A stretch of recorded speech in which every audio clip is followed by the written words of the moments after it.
my friend, India's friend, Mr. Donald Trump. ট্রাম্পের সাথে মোদির বন্ধুত্ব আছে এবং সেই বন্ধুত্ব অনেক গভীর, এমন একটি কথা বহুল প্রচারিত।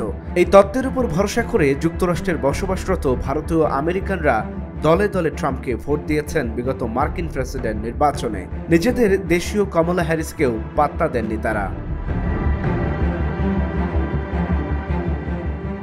একটা বড় প্রত্যাশা ছিল যে মোদির জন্য ট্রাম্প হবেন বিশেষ আশীর্বাদ, কিন্তু বাস্তবতা একেবারেই নিষ্ঠুর হিসেবে উপস্থিত হয়েছে ভারতের জন্য।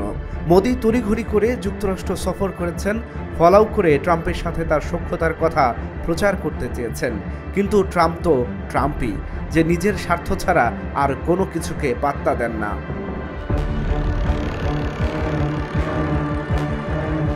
অ্যাটর্নি জেনারেল সহ ট্রাম্পের দ্বিতীয়বারের মেয়াদে ক্যাবিনেটে গুরুত্বপূর্ণ পদে মনোনীত করা হয়েছে এক ভারতীয় বংশোদ্ভূত ব্যক্তিকে। FBI এর মতো গুরুত্বপূর্ণ মার্কিন সংস্থার প্রধান একজন ভারতীয়।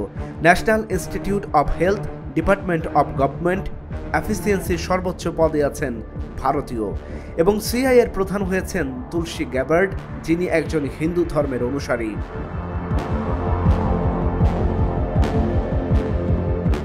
অন্যান্য দেশের অভিবাসীদের মতো ভারতীয় অবৈধবাসীদেরও হাতকড়া পরিয়ে পা শিকল দিয়ে বেঁধে বিমানে ওঠানো হচ্ছে নিয়মিত। ভারতে পরপর 3 বার এসেছে সেই মার্কিন বিমান।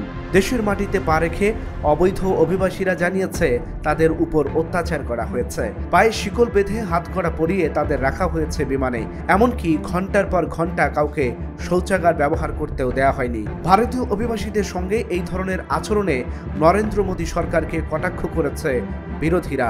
তাদের বক্তব্য, ভারতীয়দের সঙ্গে আমেরিকার সরকারের এই আচরণ অসম্মানজনক।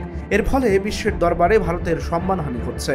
এমনকি আমেরিকায় গিয়ে ট্রাম্পের সঙ্গে মোদির বৈঠকের পরেও পরিস্থিতি পাল্টায়নি।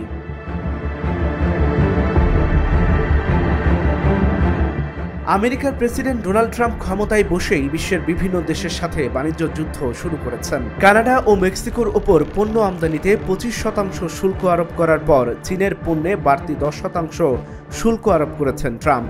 মোদির আশা ছিল ব্যক্তিগত সুসম্পর্কের কারণে তার দেশ কিছুটা হলেও ছাড় পাবে, কিন্তু তা হচ্ছে না। ট্রাম্পের সাফ কথা, ভারতের সঙ্গে দ্বিপাক্ষিক সম্পর্কের আরও উন্নতি চায় আমেরিকা, কিন্তু তা শুল্ক ছাড়ের বিনিময়ে নয়।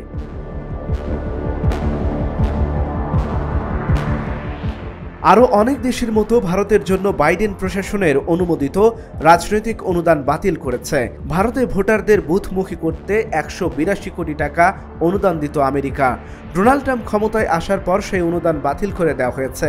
আমেরিকায় ইলন মাস্কের সরকারি দক্ষতা বিষয়ক দপ্তর কিছুদিন আগে সেই অনুদান বাতিলের কথা ঘোষণা করেছে। সেই ঘোষণাকে সমর্থন করলেন প্রেসিডেন্ট ট্রাম্পও। তার প্রশ্ন, কেন ভারতকে এত টাকা আমরা দিতে যাব? ওরা তো আমাদের থেকে অনেক টাকা কর নেয়। অবস্থা এমন পর্যায়ে গিয়েছে যে ভারতের শীর্ষ বাংলা দৈনিক আনন্দবাজার সম্প্রতি লিখেছে, ট্রাম্পের মুখে বন্ধুত্ব কথা, কিন্তু মোদি আমেরিকা থেকে ফিরছেন শুল্ক কণ্টকে বিদ্ধ হয়েই। Dhaka journal news desk.